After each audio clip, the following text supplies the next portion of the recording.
So there's been a lot said about me online recently and about how things work with Steve and Nelk. So I'm going to be talking about that right now. No personal shots, just the facts. In 2019, Steve signed a deal with Nelk that clearly outlined how he would get paid for merch, brand deals, appearances, everything. So on Steve's personal merch, he received 70% of the net profits. Nelk's 30% was not pure profit. It covered the design, the production, the fulfillment, inventory, everything that it takes to make a successful merch drop. A 70% creator split while the company manages full operations is a very strong deal. So now let's talk about how much money Steve earned from Nelk.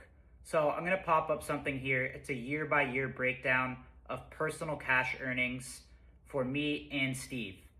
So you can see here from 2019 to 2023 how much I made and how much Steve made each year. Over that stretch, personally, I earned just under $3.5 million.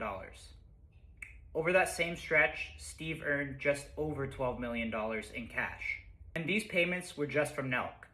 Steve also did outside third-party brand deals independently from Nelk.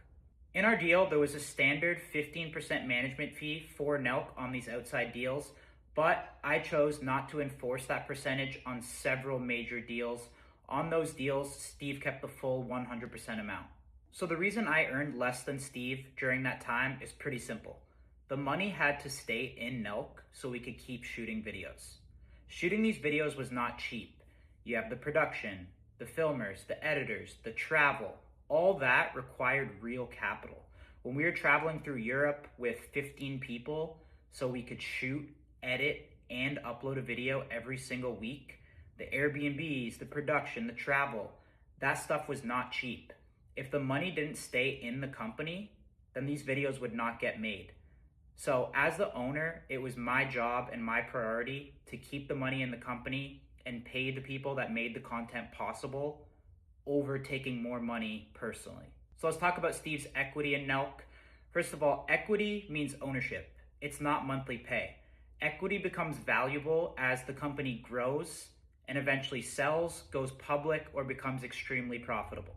It's pretty much a long-term bet on the future of the company. I explained clearly what the equity meant to Steve, and I gave him 10% of the company, and he also chose to invest $500,000 for an additional 5%. At that time, nobody, including me, was taking extra owner payouts. The structure of the company didn't change because Steve became an owner. The money had to stay in the business if we wanted to pay the people that made the content possible so we could keep making videos. I explained to Steve that equity is long-term and it could pay off over time and it's not immediate